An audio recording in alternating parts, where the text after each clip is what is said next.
Hello my loyal companions, welcome back to the channel and to another episode of Rogue Revealed, the series where I take you through everything you need to know about Rogue Company. You guys smashed the like goal of the 5 tips for defending video, which means you have now got yourself 5 more tips for defending. If you haven't seen the original video yet, make sure you go back and check that out as well, so you have 10 tips in total. I'm going to set another like goal in this video of 10 likes. If you guys can achieve it, what I'm going to do is I'm going to get a defense gameplay and break it down for you step by step, showing you how I've used these tips and the previous tips in action. Make sure you smash that like button to see that video, but for now, let's get into it.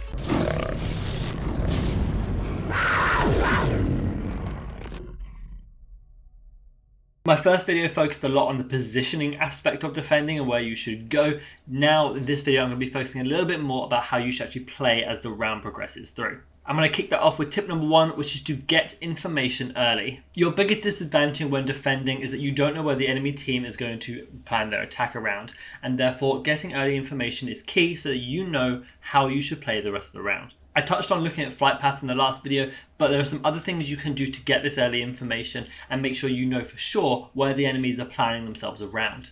Some of the ways you can do this, starting with the most obvious, is to use some sort of ability that does reveal or show enemy locations. This will include things such as Dallas's ability, which is fantastic at this. Also Talon Dart, which can be used to see if they're crossing over from certain areas of the map.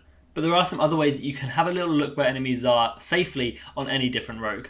It comes down to a lot of map knowledge, but in most spots you can be behind some sort of cover, use the third person peek and see around corners pretty effectively. You can also often jump above a vertical barricade to just see if there's anything above it. This is really common on Vice, the little crossings between mid and the two sides of the map. You can jump instead of mantle over them and see what's around you. Using different peekers advantages like this, whether it be just peeking out quickly, having a look, whether it's using the third person view mechanic, or whether it is some sort of jump over a barricade to get a bit of an overview, these can all be really effective and are definitely something that you should try. A lot of the time you can mantle on top of certain things as well that give you a really good height advantage just for peeking over, and this can be really useful as well. Just use the environment to your advantage and make sure you're aware of the different maps and different areas that you can use this on. Getting information early is key because that means you can plan your entire rotation, your entire defense around it, and you kind of minimize that disadvantage that you get being on defending side. Just make sure you're able to account for all of the players. If you are missing one, assume that they are doing some sort of flank and make sure your team are aware of that. Tip number 2 is a very common mistake I see a lot of players making when they're defending a site, and that is to actually sit on the bomb site itself. Your job isn't to stop the enemy getting towards the bomb site, it's to stop them planting the bomb. You can do this very effectively by finding better angles and better cover positions to overlook the bomb site rather than actually sitting on it itself. This is particularly effective with longer range weapons. You can take a step away from the bomb site, use your longer range advantage to mean that if anyone does get onto site, you're able to kill them from there. You don't always have to sit on the bomb site. Generally, this is the most obvious place, and this is the place that most people are going to try and breach hard. For example, if there's a Deema, he's going to try and shoot his launcher on you on the site. So if you're away from it, you kind of negate this, and it's one like sort of little mechanical positioning outplay that you can do to a lot of teams, and it does throw them off. As I said, this is something I think is a very common mistake. I'm not saying that you should never sit on the bomb site. On some maps, in some circumstances, it is a very, very good idea. But a lot of the time, not actually sitting on the bomb site and using a longer range angle or just some sort of different angle that the enemy is less likely to expect you to defend from is better.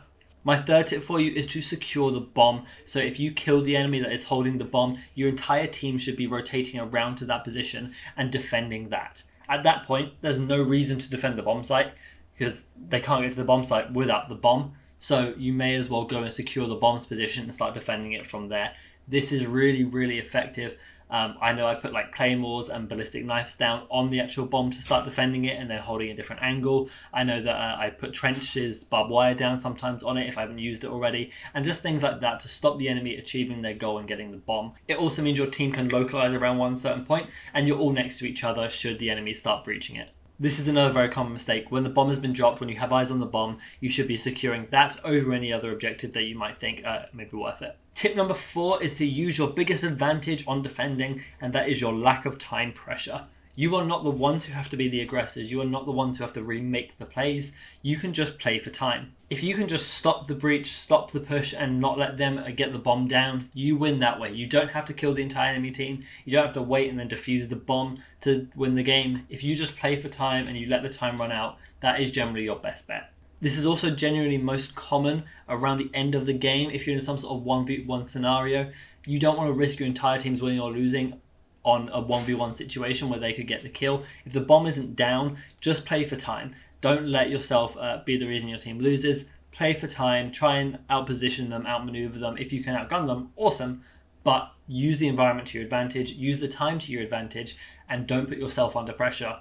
In a 1v1 situation, the defender has the advantage. My very last tip for you is a very important one, and that is to stay alive and focus on your own life and protection. When you're on the defending side, a 1v1 trade for kills, so you kill them but you get killed in the process, is not worth it. As the numbers start going down from a 4v4 to a 3v3 to a 2v2, the advantage that you have on defending side goes down as well, because you don't have as many angles that you can cover.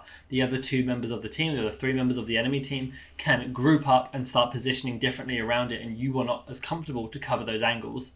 If you imagine generally on defense you're sticking sort of in twos, the enemy is always four, you're at a 4v2 advantage. If it then gets to the point where you run out and get yourself killed, yes, you trade, so it's a 3v3, well then your team's most likely at some sort of 1v3 disadvantage, and that's a lot worse for them. On attack, it's very much the opposite. Trading 1-for-1 can be really useful, but on defense, you want to have as many people alive as possible to cover as many angles as possible, as that is your defending job. To make sure you actually stay alive in this, just make sure you're not positioning badly, make sure you're not really open to a flank, and most importantly, don't go out there and try and thirst a kill with your gun. You have to assume that when you've down one person, the enemy team is there, or they'll be able to respond very quickly to that. So if you go out to try and thirst a kill, they're going to collapse on you pretty quickly. This is why on defense I generally say buy utility, buy grenades and things a lot, because it makes it a lot easier to thirst your kill. You get the down, you throw the grenade, the kill's done. Just do keep that in mind when you are playing, going for wins and you are playing kind of competitively. Just value your own life a little bit more. Make sure you're not running out there and risking it too much, because it's generally not worth it on the defending side. Okay then guys, that takes us to the end of the video. If you did enjoy, make sure you leave a like and subscribe to the channel. You can also follow me on twitch.tv/radthargaming to see live game commentaries, and my Discord just launched. The link to that will be in the description below. Come join that community, come participate, and if I am going to play games with viewers at any point, that is where I'll go to find them. Other than that guys, I hope you have a fantastic day, and remember, be loyal, be brave, be relentless, and I'll see you in the next video.